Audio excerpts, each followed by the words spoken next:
Bueno, buenas tardes a todos, bienvenidos y agradecida realmente de que nos acompañen acá a un país con la presencia del diputado Jorge Sarguini de la provincia de Buenos Aires, que ha venido acompañado, así que le agradecemos a todos los que están presentes. La realidad es que nos preocupa muchísimo hoy día la situación que tiene el puerto de San Clemente y por eso hemos convocado a Jorge para que nos dé una impronta y una manito en cuanto a la provincia de Buenos Aires para aclarar la situación territorial que tiene actualmente el puerto de San Clemente y poder realmente profundizar en proyectos a futuro, ¿no? Que es lo que estamos buscando. Jorge, bienvenido y muchas gracias. Bueno, gracias, muchas gracias. Gracias a ustedes por venir. Un minuto. Yo espero, sí, claro. Gracias por venir, gracias por recibirme a los precandidatos y a la mesa. Las realidades locales las conocen ustedes y nosotros, en mi caso como presidente del bloque, del Frente Renovador, que en la Cámara de Diputados de la provincia, al igual que en la Cámara Nacional, actuamos con el bloque del GEN en manera coordinada y sincronizada. Somos un poco los voceros en los temas legislativos provinciales que hacen a las realidades territoriales. Recogemos de los dirigentes del territorio de esta provincia que es tan vasta, tan heterogénea, con realidades tan distintas. Nosotros hacemos de alguna manera de receptores de las distintas realidades regionales, de las distintas realidades locales, y en aquellas que haya que trasladarla a una gestión provincial lo hacemos, en aquella que implique trabajar en alguna legislación lo hacemos, y acá, naturalmente hemos recibido ya desde hace algún tiempo y ahora de manera acelerada esta demanda local, de esta necesidad que tienen de una reactivación que tiene que ver con seguramente muchas familias vinculadas a una actividad que quieren promover. Nosotros estamos en una etapa electoral, pero la verdad es que venimos trabajando en esta suerte de centrar todas nuestras energías y toda nuestra actividad en las propuestas y en las necesidades concretas. Hay propuestas y necesidades concretas que naturalmente atraviesan a la realidad nacional y a la realidad provincial y a todas las realidades locales, y hay otras que tienen su lógica local. En cuanto a las realidades más urgentes, como ustedes lo saben, porque venimos machacando con esto desde hace mucho tiempo, estamos preocupados por una economía que no arranca, por una economía estancada, por una economía que sigue con alto nivel de inflación, y esta es la condición necesaria para que los demás problemas puedan resolverse. Una economía que está estancada y una economía en alta inflación no es una economía sana, y cuando la economía no está sana no hay forma de que con políticas ni locales, ni regionales, ni provinciales pueda transformarse eso. El país funciona, la provincia funciona y los distritos funcionan cuando la economía se mueve. Y el estancamiento lleva ya casi 6 años, todo el periodo del último gobierno de Cristina Fernández y el año y medio, algo más de año y medio ya, que va del gobierno de Mauricio Macri, la economía está parada. Se pueden mostrar en estos meses con un gran esfuerzo, movida por los temas electorales, que en algunos de los rincones de la economía puede haber tenido algún mínimo movimiento. Básicamente yo diría, salvo aquellos sectores vinculados al agropecuario y aquellos sectores vinculados al financiero y la obra pública, pero básicamente por la obra pública provincial y nacional, que mueve, siempre estamos acostumbrados a esto, pocos meses antes de las elecciones. Siempre hay gente que dice, bienvenidas sean las elecciones y van a servir para que nos hagan la obra que venimos reclamando después de tanto tiempo, pero lo cierto es que ha estado ya casi un año y medio también la inversión parada. Y la inflación sigue siendo alta, este mes vuelve a ser 2%, estamos en una inflación del 24% anual, que es muy alta. El gobierno dice, bueno, la tuvimos en 40, la verdad que el que es este gobierno el que la llevó a 40 porque la recibió al 24. O sea, los dos temas esenciales que una economía puede aportar para que las cosas se resuelvan están sin resolverse. Nosotros no gobernamos, somos una fuerza legislativa y como tal podemos hacer propuestas para esto que entendemos que son los principales problemas, propuestas de orden legislativo. ¿Por qué suben los precios? Porque el gobierno ha equivocado la receta para parar la inflación. ¿Por qué la economía no arranca? Porque el gobierno ha equivocado el diagnóstico. El gobierno ha apostado a las inversiones y la verdad que las inversiones funcionan cuando el mercado interno funciona, cuando la economía se mueve. Las inversiones son necesarias para el crecimiento en el mediano y largo plazo, pero cuando hay estancamiento, lo único que mueve la economía es el consumo. Lo único que mueve la economía es el consumo, lo único que puede reactivar una economía parada, y mucho más cuando está parada tanto tiempo, es el consumo. Y el consumo es salario, el consumo es jubilaciones, el consumo es empleo, el consumo es todo lo que hoy no tenemos. Por eso el consumo cae, por eso cae el consumo de los bienes más esenciales. Y en particular, lo que más duele, que cuando cae el consumo de los bienes más esenciales es porque son muchas las familias que no llegan a cubrir sus necesidades más básicas, más elementales. Por eso hemos hecho la propuesta de bajar los precios de los alimentos a través de la reducción impositiva, bajar el costo tan terrible que está teniendo para las familias, para los pequeños y medianos empresarios en las tarifas, bajar el IVA en los alimentos por el impacto, a los medicamentos, por el impacto que tiene en el sector de los jubilados, en definitiva en los sectores más desprotegidos, más golpeados. Para nosotros, cuando miramos la economía, si la miramos del lado de la demanda, lo que miramos es el consumo, y si la miramos del lado de la oferta, de la producción, la miramos del lado de las pymes. Y consumidores y pequeños y medianos empresarios son los que están con mayores problemas, y para esto está la política económica, y dentro de la política económica la política impositiva, que es la que se puede discutir en los ámbitos parlamentarios. Así que en esto estamos centrando nuestra actividad y nuestro esfuerzo, y lo hemos hecho previo a los tiempos electorales. Por eso fuimos acordando una agenda parlamentaria con el GEN de Margarita Stolbizer en el Congreso Nacional y en la provincia. Ese acuerdo parlamentario nos fue trayendo a un acuerdo ya más de orden programático, y ese acuerdo de orden programático nos trajo hasta aquí ya en un acuerdo de orden electoral que sostenemos y celebramos, porque no nos juntamos los días antes de las elecciones para tratar de sumar fuerzas electorales, sino que fue la consecuencia de un trabajo de todo el año pasado y de lo que va de este año, tanto en el ámbito nacional como en el ámbito provincial. Yo hago en esta pequeña introducción, para dejar abiertas las preguntas de ustedes, eje en el tema económico, y resalto y me comprometo a ser transmisor de la realidad local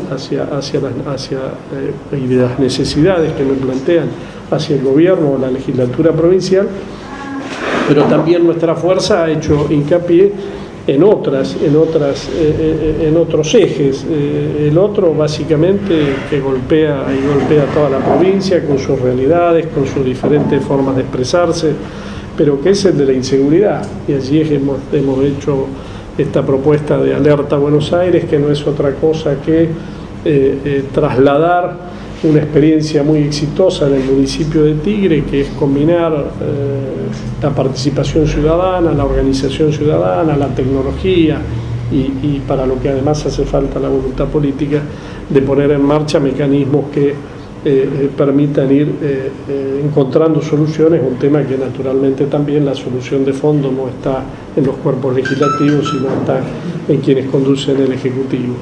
Pero bueno, allí estamos, ustedes lo saben, lo conocen, ha habido un enorme esfuerzo por parte del gobierno y a mi gusto de manera muy anticipada a llevar a esta elección que tenemos ya adelante de nuestras narices en días, llevarlas a una idea de polarización en donde se discute, bueno, o el futuro que este gobierno ofrece a pesar de no dar soluciones del presente, o un pasado que ya se fue. Yo creo que el gobierno lo hace porque ante la falta de resultados concretos agita el fantasma de, bueno, no podré resolver los problemas, pero miren que si no estoy yo, volverán los que se fueron. Nosotros no quisimos caer en esa grieta, dijimos la grieta que genera esta polarización no es otra cosa que la grieta que esconde los problemas del presente. Nosotros dijimos, ante esta realidad vamos a seguir en nuestra línea de propuestas, en nuestra línea de plantear acciones concretas sobre problemas concretos y no nos vamos a salir de la huella. Estamos absolutamente seguros que el día domingo vamos a tener un acompañamiento vinculado a este lugar en el que nos hemos puesto, que es el de mostrar nuestros equipos, nuestra gente, nuestras propuestas, y ya a partir de allí se iniciará la etapa definitiva hacia el mes de octubre. Dejando en claro, en mi caso yo soy legislador provincial, soy precandidato a diputado nacional, dejando en claro que la próxima elección es una elección legislativa. A veces se confunde en el planteo y tanto la gobernadora Vidal como el presidente Macri tienen todavía más de 2 años de mandato, van a seguir gobernando ellos. Lo que se elige es cómo se van a componer los cuerpos legislativos, cómo se van a componer los cuerpos legislativos locales, cómo se van a componer los cuerpos legislativos en la provincia y cómo en la nación. Tampoco es una elección exclusivamente de senadores, es una elección donde se eligen cuerpos legislativos, diría más, a nivel nacional se eligen 3 senadores, pero se eligen 35 diputados. Y acá quien quiera acompañar al gobierno naturalmente lo hará, y quien quiera mostrarle al gobierno un llamado de atención, inclusive muchos desencantados que lo pueden haber acompañado en la última elección, lo que van a elegir en definitiva es qué oposición quieren. Y nosotros nos estamos ofreciendo ya desde una conducta previa y desde una habiendo dado testimonio, que somos una oposición racional, en el sentido de que no queremos tener éxito porque el gobierno fracase, porque si el gobierno fracasa, lo único que sucede es que se siguen postergando las soluciones que la gente necesita. Queremos ser una alternativa a este gobierno por tener los mejores hombres, por tener los mejores equipos y por tener las mejores propuestas, y allí ponemos toda la energía y hemos dado testimonio de ello. A mí me tocó el año pasado, y no lo buscó nuestra fuerza política, mucho menos lo busqué yo desde el punto de vista personal, presidir la Cámara de Diputados de la provincia, y llevamos adelante una tarea legislativa de acuerdos, de consensos, marcando límites, planteando nuestra propia agenda, pero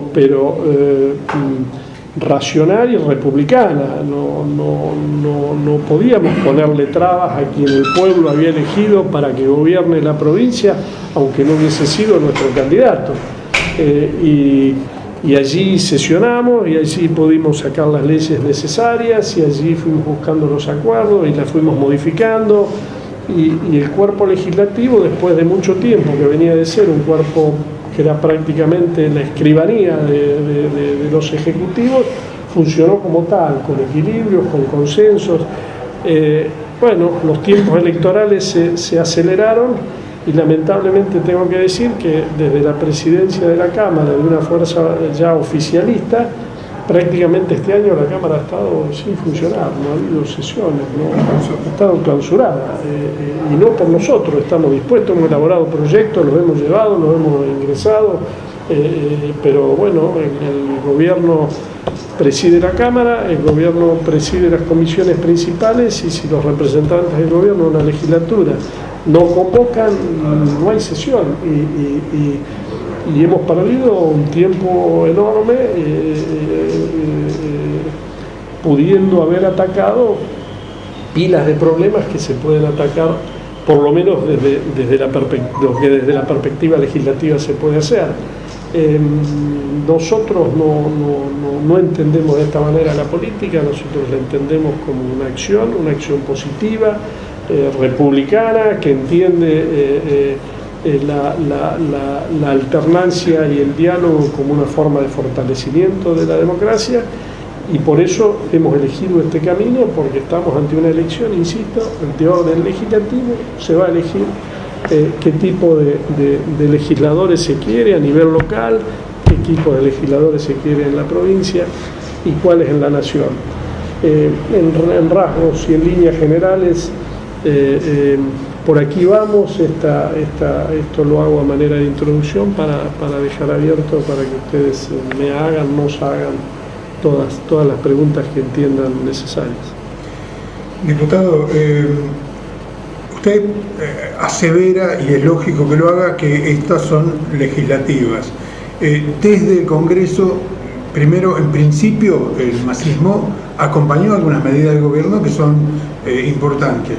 Ahora, tanto a nivel nacional como provincial, se ha dejado hacer en cuanto a la deuda. Hoy 13.000 millones de dólares en letes volvieron a alargar. No tiene nada que ver la legislatura, digo, a nivel nacional, y no tiene nada que ver la legislatura bonaerense a nivel provincial con el tremendo endeudamiento de la provincia, con un banco provincia que se endeuda por primera vez en su historia en 400 millones de dólares. La legislatura no dijo nada. Ustedes están funcionando con más de 5.000 millones de pesos por año, que es la Cámara de Diputados y el senador de la provincia de Buenos Aires, un disparate en gasto político. Subieron de 3.600, no les alcanzó, pusieron 1.492 millones de más que lo que se ha gastado este año que pasó. ¿Y qué se puede hacer para evitar estos 40 y pico mil millones de pesos que vienen de déficit para este año en la provincia de Buenos Aires, que es único? Porque en definitiva, Scioli dejó una provincia con 19.000 millones después de uno de los peores gobiernos que tuvo la provincia de Buenos Aires. ¿Dónde vamos con este nivel de endeudamiento en todos los niveles? A ver, tiene varias cosas su pregunta y voy a tratar de responderlas todas, y si alguna me queda, recuérdemela. El tema del endeudamiento, claro que es preocupante, y el tema del endeudamiento tiene que ver con que a nivel nacional y a nivel provincial no se ha avanzado en la resolución del déficit.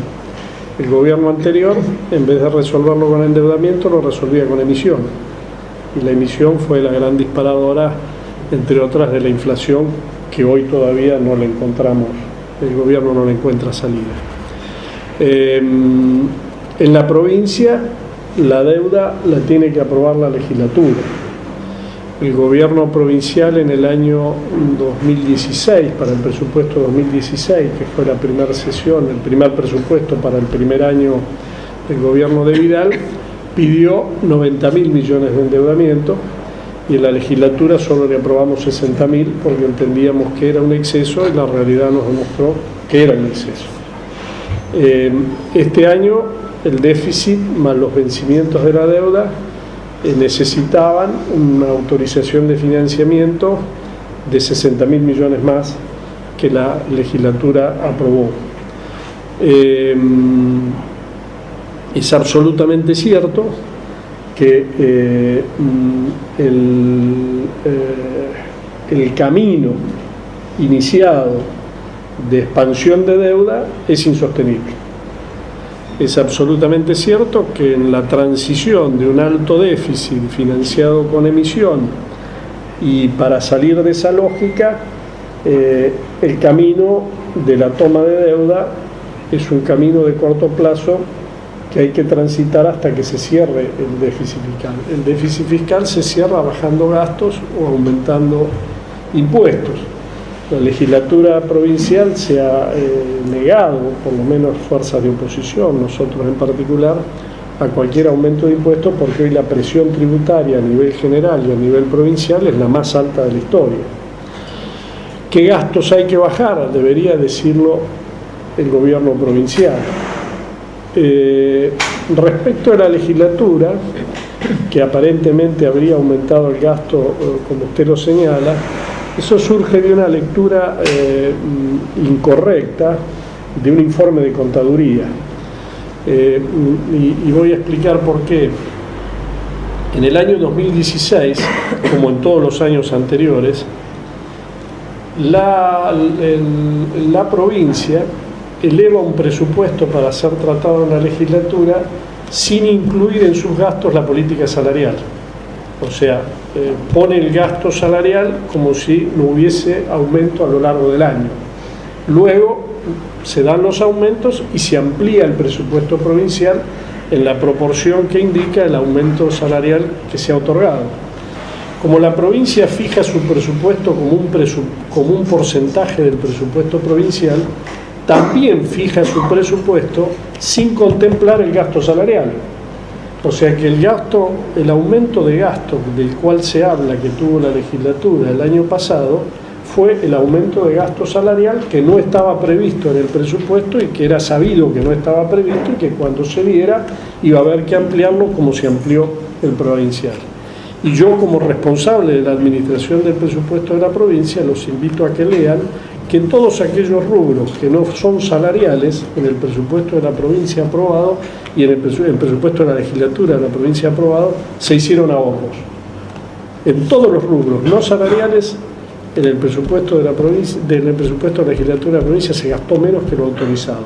El aumento, insisto, fue un aumento que se da todos los años porque nunca se prevé en el presupuesto un aumento salarial.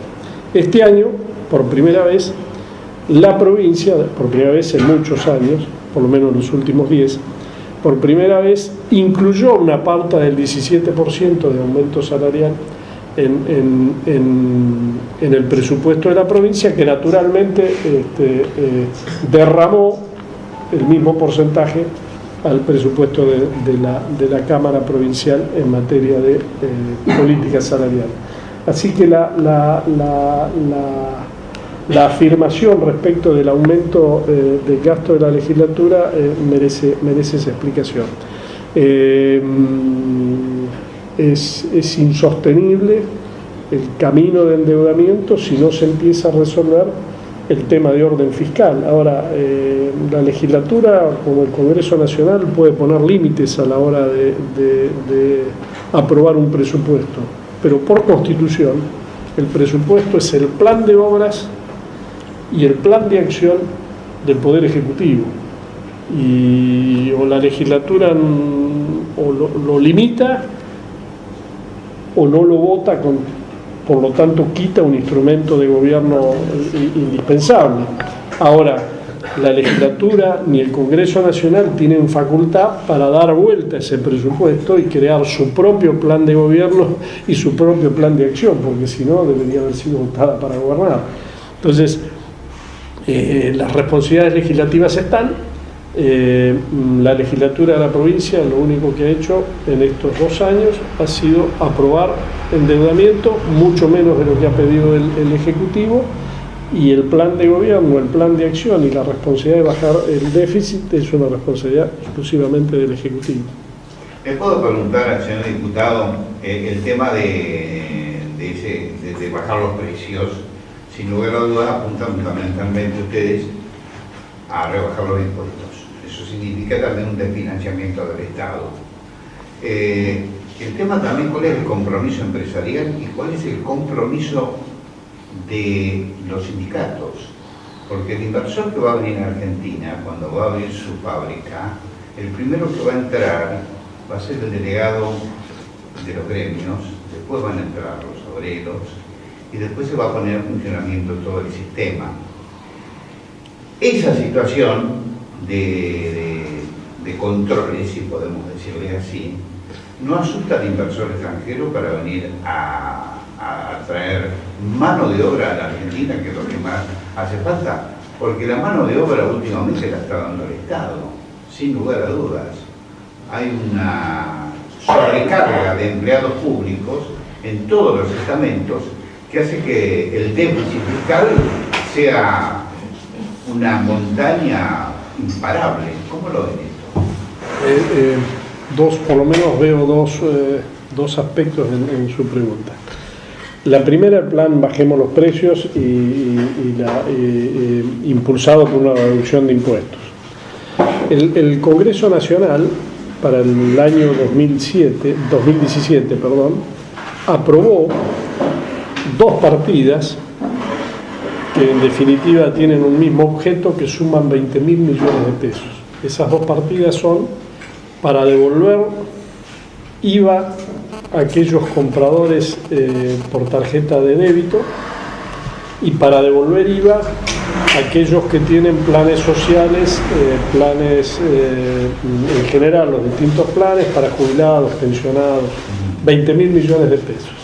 El gobierno unilateralmente suspendió la devolución del IVA a los que compran por tarjeta.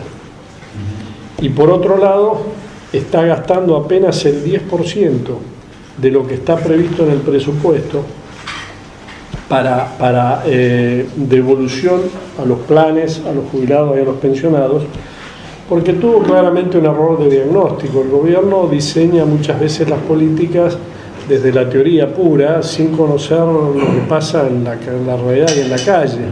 Y diseñó este mecanismo y puso ese monto para devolver impuestos bajo el supuesto de que todos los jubilados, todos los pensionados, todos los que tienen planes sociales usan la tarjeta para comprar y que además compran en los locales donde tienen el porno.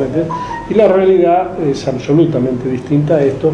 Por lo tanto, están sobrando de los 22.000 millones de pesos, 20.000, como le decía, para estos dos conceptos, porque se van a usar solo 2.000 en devoluciones, más la suspensión de la devolución por las tarjetas de débito. Por lo tanto, ahí sobran 20.000 millones de pesos para financiar el costo de la baja del IVA en los alimentos, que cuesta 12.000 millones. Por lo tanto, hay un excedente inclusive de 8.000 millones que nosotros decimos aplíquense a la reducción del IVA en las tarifas y en los medicamentos. Gobernar es una cuestión de prioridades. Siempre los recursos las demandas son infinitas y los recursos son finitos. Nunca alcanza para todo. Esos 20.000 millones que están quedando libres del presupuesto porque estaban previstos para algo que no se va a gastar, nosotros decimos aplíquelo ahí. El gobierno decidirá si lo aplica ahí. En principio no lo quiere aplicar ahí porque no quiere tratar esto. El gobierno no le preguntó a nadie cuando le bajó las retenciones a las mineras. Nosotros hemos propuesto además, para que no haya, que por otro lado las mineras son las que despidieron el 14% del personal empleado en su sector. Por otro lado, nosotros también estamos haciendo propuestas alternativas que no solo no desfinancian al Estado, sino que servirían para modificar el sistema tributario. Decimos, cóbrele a la renta financiera. Alguien que vaya hacia un gran negocio comprando LEVAC, tiene dólares, vende dólares, se hace de los pesos, coloca letras, por ejemplo las LEVAC, cobra la tasa de interés del LEVAC, vuelve al dólar y hace una rentabilidad del 10% en dólares que no se hace en ningún lugar del mundo. Ya sabemos lo que significa la renta financiera. Bueno, ese señor no paga impuestos a las ganancias por esa monstruosa ganancia en dólares que no se tiene en ningún lugar del mundo. Un trabajador que agrega horas porque va a hacer horas extras en algún lugar que tiene la posibilidad de hacerlas, probablemente por ese aumento sea alcanzado por el impuesto a las ganancias. Es una cuestión de prioridades. Gobernar implica prioridades a quién se le cobra impuesto, gobernar implica prioridades en dónde se asigna el gasto. Siempre las demandas van a superar las posibilidades de respuesta. Hay que elegir y ahí es donde aparecen las diferencias entre los gobiernos. Acá hay una diferencia central en nuestro gobierno con el gobierno actual. El gobierno prefiere bajar el impuesto a las mineras y nosotros dijimos, no, bájenselo a los alimentos, o a los medicamentos o a las tarifas. Eso por el tema de, primero, financiamiento tiene, porque ha sido aprobado. Segundo, insisto, es un tema de prioridades. Respecto de lo segundo tenía que ver con la inversión. La inversión para generarse, para producirse, para que haya inversión, se necesitan 2 o 3 condiciones esenciales. La Argentina es y seguirá siendo, por lo menos nosotros pretendemos que lo siga siendo y trabajaremos para que lo siga siendo, un país que no es barato en salario, porque gobernar y manejar bien la economía es tener en un puño la justicia social y en el otro la eficiencia económica, y hay que trabajar sobre estas dos cosas. La eficiencia económica exige medidas que siempre implican costos que deben ser evaluadas en términos de justicia social. Hay que ver cuáles son las consecuencias que se toman cuando uno fija determinadas políticas. Entonces, en ese sentido, de equilibrio de eficiencia económica y justicia social, nosotros somos defensores.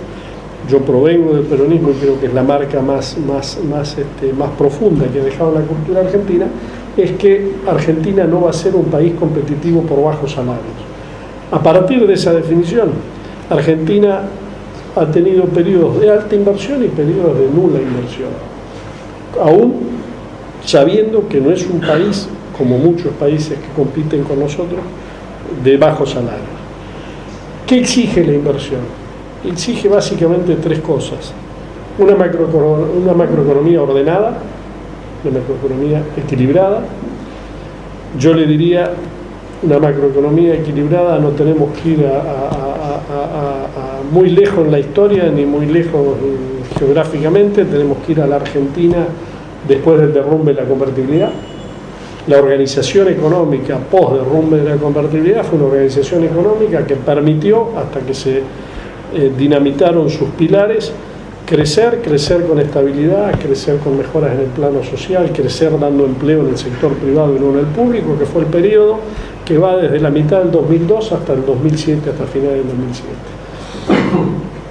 Tres pilares esenciales tiene esa economía ordenada: superávit gemelo, superávit en el plano fiscal y en el plano externo, tipo de cambio competitivo. La síntesis es que se puede crecer entonces con estabilidad de precios. Y esto es posible. Y un inversor que toma la decisión de enterrar parte de su capital, salvo el inversor financiero, el que va y viene, el que hace esto, que compra dólares, estamos hablando de inversión reproductiva, necesita la macroeconomía ordenada, que no la hay. Tenemos déficit gemelo y tenemos tipo de cambio atrasado. Y lo otro que necesita el inversor es previsibilidad en las reglas de juego y en el tiempo, porque generalmente las inversiones implican una maduración que el horizonte es lo suficientemente largo como para, si no, va a la timba corta, digamos. Y ahí está no solo en la macroeconomía ordenada, sino que también está en el funcionamiento de las instituciones y de la política. Si ve que un país tiene buena perspectiva en materia económica y ve que hay estabilidad de reglas de juego, invierte. Más en una economía como la Argentina, que tiene todo para invertir, todo para hacerse. Tiene la mayor cantidad de recursos que se puedan ofrecer con una población chica. Ahora, primero invierte el interno también. El de afuera mira. Si el local no invierte, por algo será. ¿Qué ha pasado acá? El gobierno apostó, como yo le decía al inicio, con un diagnóstico equivocado, a que el crecimiento iba a venir de las manos de la inversión, cuando necesariamente la economía se recupera por consumo, cuando está tanto tiempo estancado, a las inversiones, creyendo que solo con ser un gobierno más pro mercado, respecto del gobierno anterior, que era muy intervencionista, las inversiones iban a venir solos. Creo que ustedes recordarán que se hablaba de la lluvia de inversiones. Es una ingenuidad.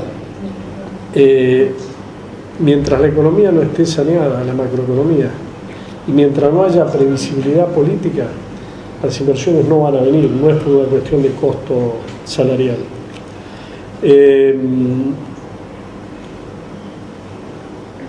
Yo creo, y lo digo con mucho cuidado y con respeto, lo planteé en el gobierno de la provincia hace cerca de un año, que el gobierno, cuando empezó a ver que la lluvia de inversiones no venía, que los resultados económicos no venían, que el primer semestre pasaba para el segundo, que el segundo semestre pasaba para este año, y que ahora va a ser después de las elecciones, al ver que los resultados económicos no llegaban, adelantó los tiempos electorales. Perdón. Adelantó los tiempos de la política y eligió confrontar con el pasado. Eligió traer el fantasma de Cristina al escenario y al decir: miren señores, o gano yo o gana Cristina, que va a volver todo para atrás. Naturalmente eso genera inestabilidad desde el punto de vista político. Hay una contradicción total en apostar a las inversiones y querer meter terror en términos de resultado electoral. Entonces el inversor espera. Hay dos ejemplos que son indiscutibles. El presidente fue a España en unos primeros viajes que hizo como tal en busca de inversiones. El gobierno conservador, el gobierno español, le dijo a Argentina está haciendo por suerte lo que tiene que hacer. Los inversores miraron y dijeron sí, pero vamos a esperar. Hubo un blanqueo exitoso, porque fue exitoso porque el mundo indujo al blanqueo, los bancos internacionales y los bancos en el mundo le decían, no a sus grandes, porque sus grandes siempre encuentran algún paraíso, pero decían a los que tienen, a los medianos inversores importantes o depositantes importantes que tenían en sus cuentas, explicaron de tener los fondos o sacarlos, porque hay un contexto internacional que induce al blanqueo.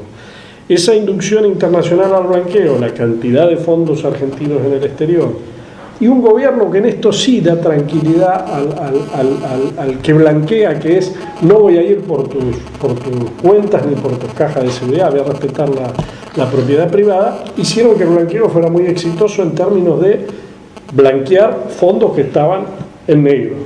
Ahora, de esos fondos blanqueados no se invirtió nada. Entonces, blanqueo, pero no invierto. ¿Por qué? Muy simple.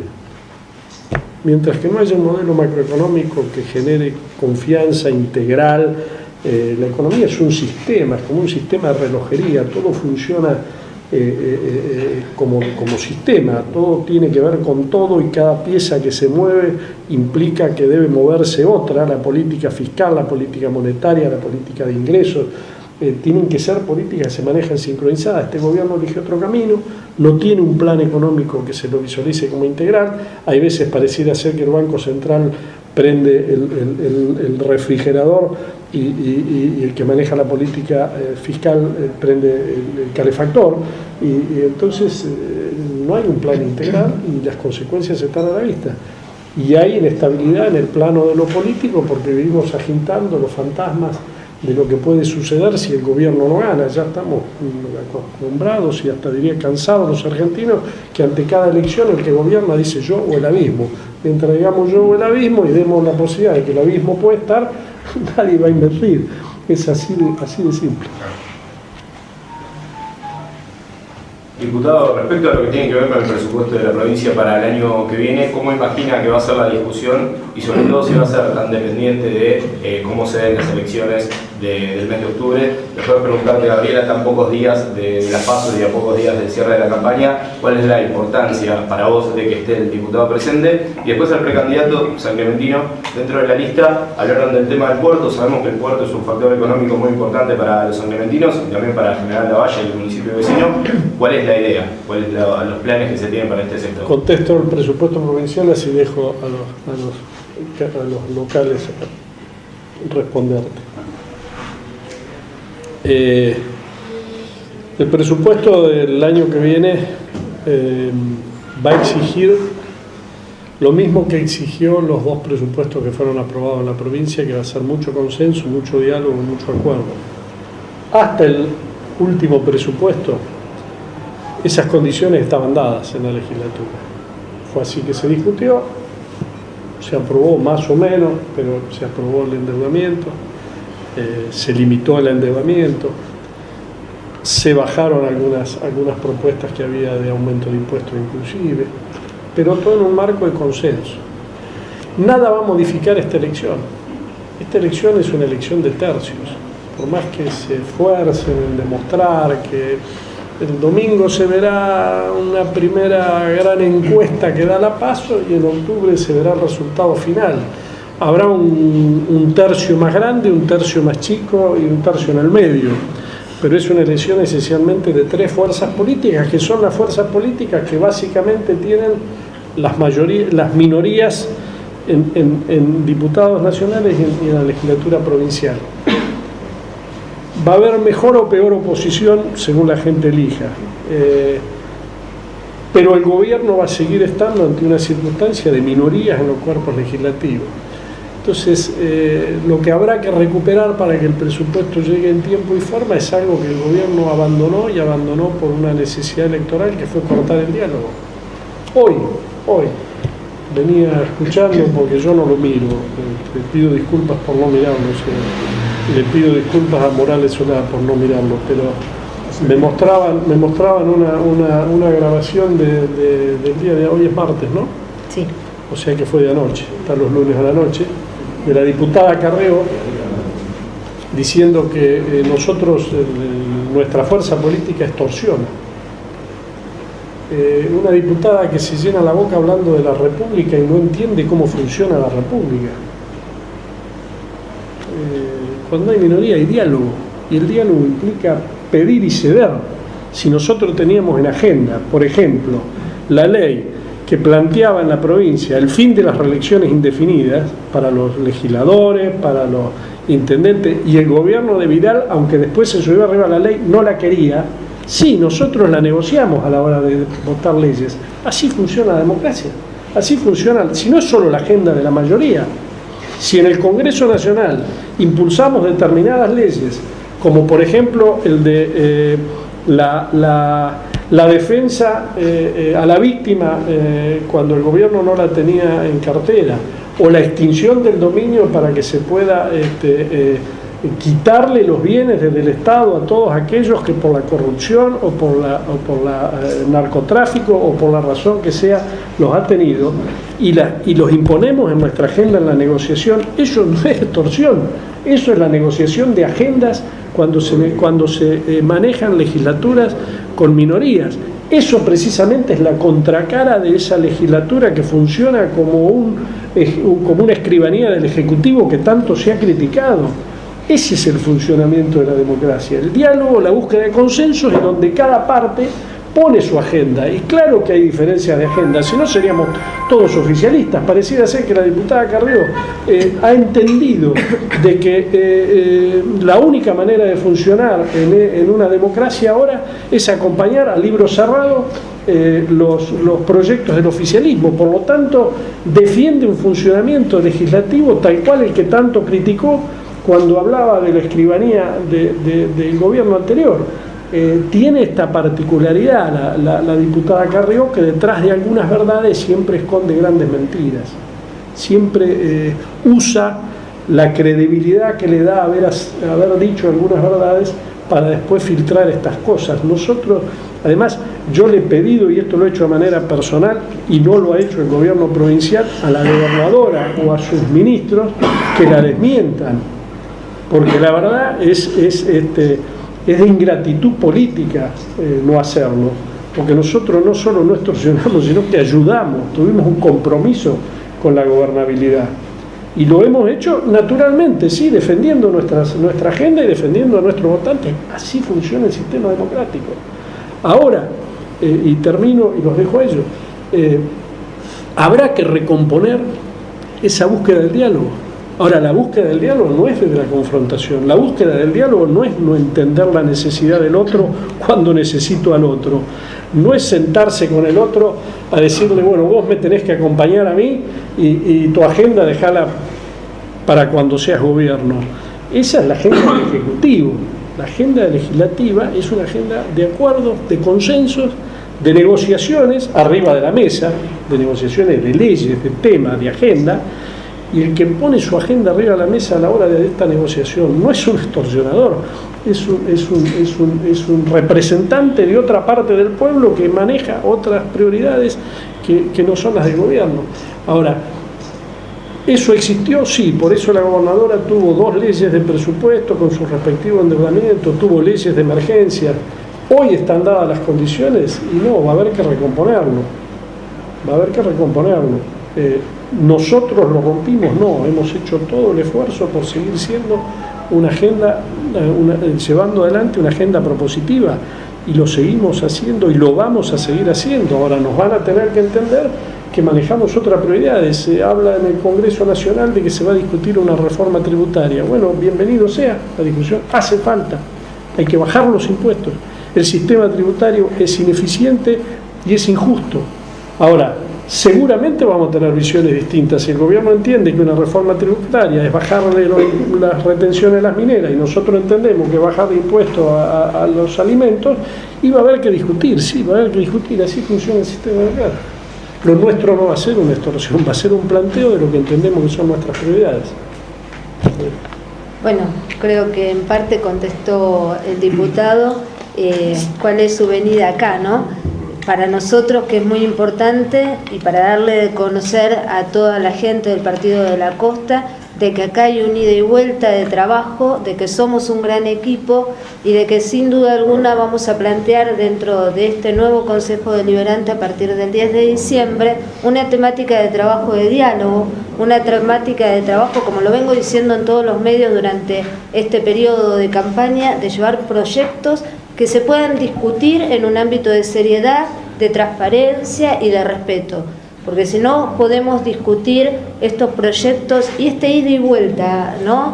De que haya una agenda realmente establecida y de que, se vea lo mejor que sea para el pueblo del Partido de la Costa. Sin duda alguna, el hecho de que el diputado nos acompañe hoy nos trae también a la mesa y al pueblo del Partido de la Costa estas posibilidades de marcar estos grandes proyectos, como es el puerto de San Clemente, que tiene una dificultad a nivel provincial y que tenemos un equipo formado donde vamos a trabajar en forma mancomunada para que este gran proyecto se lleve adelante. Esto es la presencia del diputado acá, que bueno, nos va a acompañar a partir de que asumamos las bancas, que nos va a dar la posibilidad el pueblo del Partido de la Costa, porque el Partido de la Costa merece, sin duda alguna, tener un Consejo Deliberante democrático con diálogo de discusión de proyectos que le haga bien al pueblo. Yo, quería, en todo lo que escuché, la verdad que me cuesta mucho hacer preguntas porque indudablemente en la medida que usted iba conversando me las iba contestando, ¿no? Realmente le agradezco el panorama que hizo porque una de muchas cosas que no tiene la ciencia cierta que es lo que pasa. Pero indudablemente yo creo que las elecciones legislativas son muy importantes como para tener legisladores de varios partidos para que no haya una mayoría que pueda digitar. De esa manera se puede negociar y me parece que son muy importantes. Las pasos para mí son una muestra de lo que va a pasar en octubre. Esto es un pensamiento personal. Pero me parece que son muy importantes las legislativas para poder ser más democráticos, ¿no?, que el Congreso. Sí, coincido plenamente. Yo marcaba esta idea de que estamos ante una elección de orden legislativo, no bajándole el precio a la elección legislativa, sino diciendo diferenciemos cuando haya que elegir el Ejecutivo, habrá que elegirla, pero claro, por eso digo, se discute qué oposición se quiere, ¿no? Yo personalmente creo que va a haber una gran sorpresa, personalmente. Y otra pregunta que le quería hacer, ¿cómo ve usted la situación de debido ante un Congreso en que usted, si no es el mismo, va a ser quizás? ¿Cómo ve esa situación usted? Con todo gusto. Quedó pendiente, sí. No hay problema, si que usted quiere contestar. Brevemente, Francisco, en ese orden de trabajo de equipo que hablaba Graciela, que hablaba el diputado, Gabriela me planteó la solución a un problema concreto de San Clemente de Tuyú. Hablando con vecinos, yo soy nacido en San Clemente y el problema que siempre hubo en San Clemente es el puerto. En mi condición de abogado me he puesto a investigar lo que tiene que ver con catastro, lo que tiene que ver con la titularidad de la tierra. Hemos descubierto que, claro, es una parcela, un lote de campo que va desde el puerto hasta la avenida San Martín. Entonces, eso no podemos tener nunca dominio, no podemos hacerlo nunca un puerto sustentable si la provincia de Buenos Aires o el Estado Nacional recupera para sí, para utilidad pública, ese lote de terreno o fracción de ello. Por lo cual, en principio, lo que nosotros queremos es un proyecto de ley que se declare como una unidad productiva el puerto de San Clemente para poder recuperarlo para el Estado provincial, municipal y bueno, darle la productividad que se merece, que tuvo en su momento, Porque nosotros tenemos problemas con el calado, con el dragado, y todo eso en una parcela de terreno privado no se puede hacer. O sea, en definitiva, hay que recuperar para el Estado la parte del lote o lo que sea necesario para poder hacer productivo el puerto. Ese lote que estás haciendo referencia, Mario, tiene que ver con aquel intento urbanístico que hubo, que se llamó Pampafar, Sociedad Anónima, llamado en aquel momento Pampafar S.A., entonces Pampafarsa, que tomaba desde el arroyo, la entrada, la desembocadura del arroyo San Clemente, donde hay un puente hecho a la isla MM, hasta detrás, pero ni siquiera se respetaba el camino de Sirga, ahí, que son 25 metros del pelo de agua de alta marea. Exactamente. Ni siquiera eso, o sea que eso evidentemente hay que recuperarlo, que recupera una vía navegable, porque es vía navegable declarada hace muchísimos años. Ahí está Roberto Falcón, que te da fe de eso, que era la que traía toda la mercadería de la Valle hasta atrás de la terminal vieja. Es interesantísimo la recuperación de eso realmente. Es justamente, perdón que los interrumpa, es justamente uno de los proyectos que nos hemos sentado a conversar, y que, como lo decía muy bien al principio el diputado, estamos ante una situación de una microeconomía muy complicada, dada por la circunstancia de la macroeconomía que venimos viviendo, y que sobre todo el Partido de la Costa está teniendo este gran flagelo que le golpea el bolsillo, porque no tenemos los feriados puente, porque la situación de las temporadas han venido a menos. Necesitamos reflotar, y el puerto de San Clemente, más allá de que alguna vez ha sido un puerto productivo, tenemos que recuperarlo, y sin olvidarnos que es el primer puerto de la provincia de Buenos Aires de agua salada.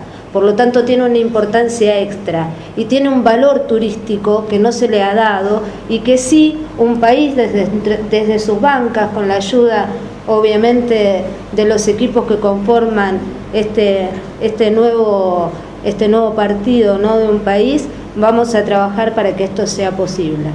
Y yo hago un comentario sobre esto y paso a responderle su pregunta. Nosotros, cuando caminamos la provincia, lo hacemos expresando nuestras ideas, nuestros proyectos, nuestra visión de las cosas, pero también aprendiendo. Yo no conocía esta realidad, que ellos me hicieron conocer, obviamente antes que viniera aquí,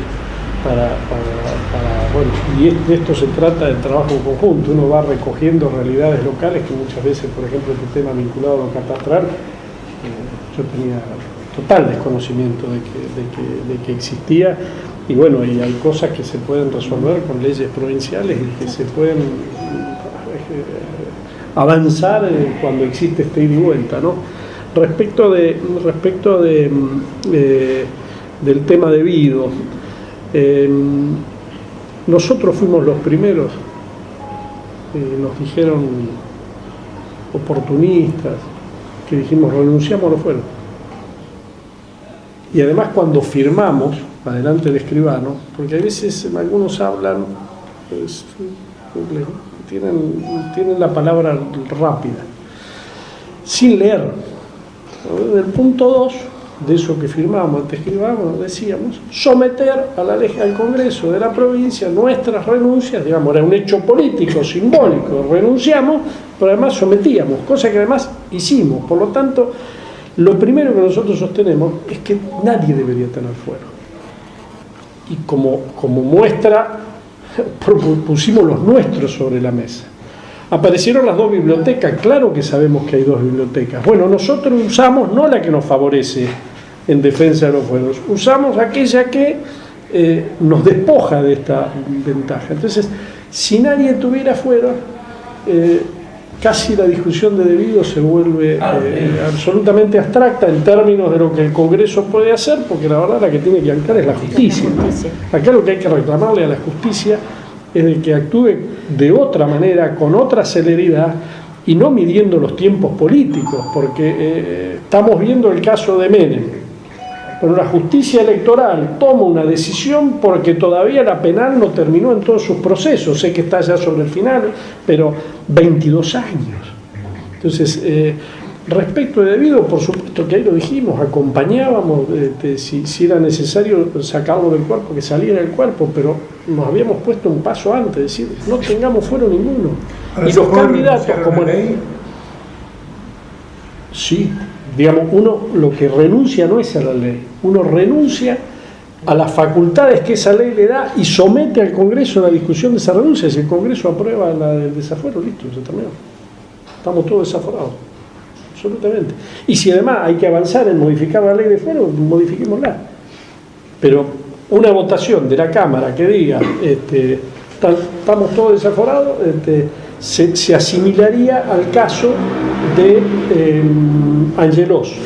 Entonces uno está desaforado en abstracto porque no hay ninguna causa, pero en la medida que aparece la primera causa que pueda estar involucrada, automáticamente el juez no tiene que pedirle a la Cámara que desafuere individualmente a nadie. Esa es la idea.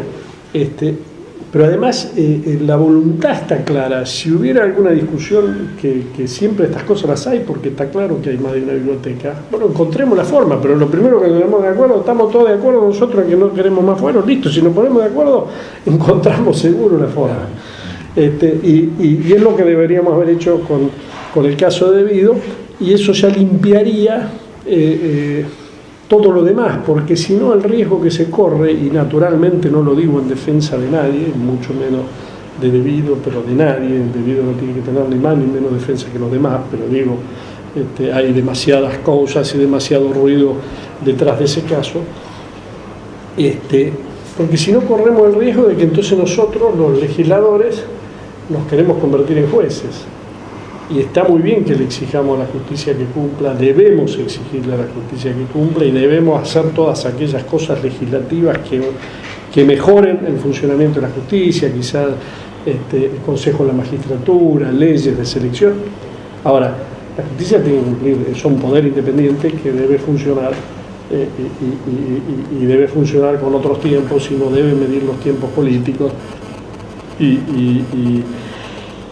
y no queda claro que no haga eso. Ahora, también es cierto, y esto lo digo porque es lo que pensamos, el gobierno, detrás de darle determinada fuerza, resonancia y ponerse al frente de ser quienes empujan las causas más resonantes, hay veces lo que trata de esconder detrás de eso son las cosas de todos los días que también hay que discutir, porque yo he visto ayer hacer conferencia de prensa para explicar la eficiencia de un sistema de seguridad provincial que encontró un prófugo que compraba cigarrillo enfrente de la comisaría y que iba a bailar todos los domingos. Entonces, la verdad, ¿qué quieren que les diga? Yo quiero ser serio, quiero un país serio, quiero un gobierno serio y quiero debate serio. Y otro tema, perdóneme, que como estaban hablando del puerto, nosotros en Santa Teresita tenemos un problema muy grave con el agua, tremendo problema con el agua. El mar ya llegó a la calle 2 y 3, es agua salada la que sale y sucia, y esto nos quita la mejor industria que tenemos, que es el turismo. O sea, está edificado en esa zona todos los edificios con 40, 50, 60 edificios y no se pueden alquilar porque la gente viene, alquila y imagínense lo que es a una mujer bañarse con esa agua. Bueno, esa es una de las problemáticas que sabemos que está aprobada en el presupuesto de la provincia, pero hasta ahora no sabemos cuáles son. Le hemos preguntado inclusive al gobierno municipal y nos contestan con evasiva, que va a haber la provincia, que van a hacer, que no van a hacer, y la realidad es que nosotros no podemos esperar, porque este verano que viene va a ser desastroso en todos esos edificios que son, yo calculo, qué sé yo, 5.000 departamentos que no se van a poder alquilar. Inclusive, a mí personalmente, hay que devolver los alquileres, porque la gente viene al segundo día y dice, yo no puedo vivir acá. Bueno, gran conflicto con el tema. Sí, acá tenemos el problema de zona centro con respecto al agua potable. La verdad que es un problema que data de mucho tiempo. que lamentablemente la situación de la erosión marítima que estamos sufriendo día a día hace que obviamente se agrave la situación. Hubo un par de intentos a nivel político de llevar agua que lamentablemente no son fructíferos, porque hay una realidad: el agua en el Partido de la Costa tiene que venir desde la provincia de Buenos Aires primero, y estamos viendo hoy, sin atacar a esta gran obra de la autovía que es tan necesaria para el Partido de la Costa, que están tapando el préstamo del otro lado de la ruta para hacer esa autovía sin hacer una obra hídrica. Por lo tanto, acá estamos ante la inoperancia, por decirlo de alguna manera, del Ministerio de Infraestructura de la provincia de Buenos Aires de hacer una obra sin plantear la obra hídrica primero, porque esto nos va a traer la inundación de los campos aledaños. Y lo está sufriendo Dolores, porque se hizo la doble vía en Dolores y hoy vemos que cuando llueve, Dolores sufre la inundación de los campos y automáticamente vemos a las barquitas correrlas de un lugar al otro. Por lo tanto, me parece que hay una falta de decir hago sin mirar realmente en el contexto integral, como lo planteamos nosotros desde el trabajo que se hace. Cuando pensamos en proyectarnos dentro de nuestros equipos, automáticamente pensamos no en nosotros mismos, sino en el daño que le vamos a causar al otro, no en el ida y vuelta. Se está haciendo una ruta que nos va a inundar los campos aledaños, que no nos trae agua y que no se hizo la obra hídrica. A mí particularmente me queda una gran duda de que realmente esté aprobado el presupuesto. Es un dicho, no hemos dicho nada, no hemos visto nada, que esté aprobado el presupuesto del agua para zona centro. Cuando se haga el agua para zona centro, se tiene que hacer el agua para todo el Partido de la Costa, porque San Clemente tiene en gran parte napas contaminadas, que es otra de las problemáticas que tenemos en el Partido de la Costa. La contaminación viene por napas, tanto el agua salada como por los basurales a cielo abierto, que hay una ley provincial que supuestamente estos basurales no tienen que existir y que aún hoy el gobierno del Partido de la Costa los está permitiendo. Y tenemos contaminación por napa y contaminación por aire. Entonces es un tema que realmente es un tema integral y que por supuesto también lo vamos a llevar adelante con la nueva Cámara. Lo que me puedo comprometer, y me comprometo ante ustedes y a través de ellos, yo no tengo presente si la obra obviamente en las tantas planillas del presupuesto ha sido aprobada o no, o en qué condiciones ha sido aprobada, de revisar si esto está, con qué monto, con qué plazos, y hacérselos conocer para por lo menos saber si está o no está, lo cual ya es un primer paso. Después que esté en el presupuesto no quiere decir que necesariamente se haga, pero no es lo mismo hacer un reclamo, ante el Ministerio de Infraestructura cuando una obra está presupuestada que cuando no lo está. Hay dos tendencias, una que dice que se podría traer agua del Canal 2, que está relativamente cerca, y otra se dice que directamente hay que traer de la cuenca del Salado, que es un disparate faraónico.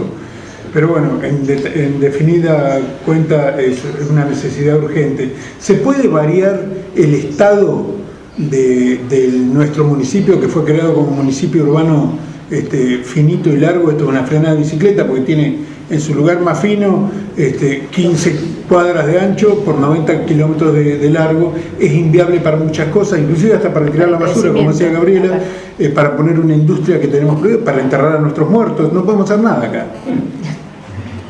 Y la pregunta la pregunta es si se puede variar esa ley que viene desde la época de la creación del municipio, que es la época de los militares. Toda ley puede ser modificada por otra ley, ¿no?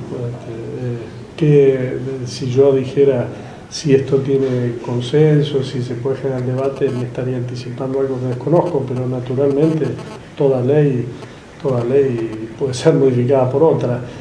La experiencia que yo tengo y que sería bueno no repetir, probablemente no repetir la experiencia, más que frenar una ley puede impulsarla. En este caso es que las divisiones generalmente que se han hecho de los municipios, más allá de este caso que viene de la época de la dictadura, se han hecho con una lógica de pelea política. y casi en ningún caso se han hecho en una lógica de racionalidad socioeconómica, que es lo que debe movilizar o a dividir o en todo caso a modificar límites si fuera necesario. Bueno, sería bueno que si hay razones y fundamentos socioeconómicos que permitan el debate, que ese debate se abra. Los hay. Naturalmente alguien debería impulsar el proyecto, debería discutirse, pero todas leyes son modificables. Sí, digo como experiencia, hasta ahora en general lo que se ha hecho en términos de modificación de límites o de nuevos municipios, ¿no?, se ha hecho más de una lógica política que de una lógica de discusión racional. Los hay, y dentro de, bueno, yo fui candidata a intendente en la elección anterior, y dentro del proyecto de mi candidatura a intendente estaba previsto esta modificación, que incluso se veía desde el punto económico, porque nosotros lo que más necesitamos es el tomar la parte territorial para crecer en la industria económica y por supuesto en la planta de reciclado que necesitamos a nivel regional. Pero también desde ese proyecto y desde esto que planteaba recién el diputado, ¿no?, de lo difícil que es hacer una modificación territorial, porque hay otros municipios en juego, ¿sí?, con una caja importante que es, generalmente son los presupuestos los que se juegan en el territorio. Se planteaba también dentro de este proyecto la posibilidad de trabajar en forma conjunta dentro de un marco regional entre municipalidades.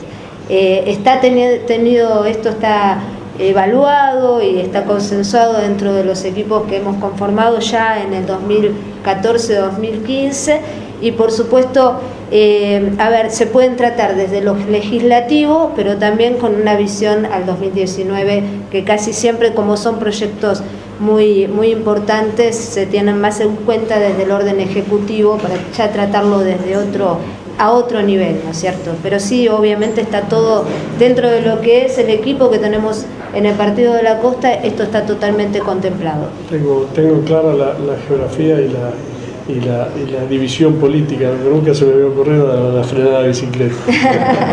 Bueno, por mi parte, muchas gracias.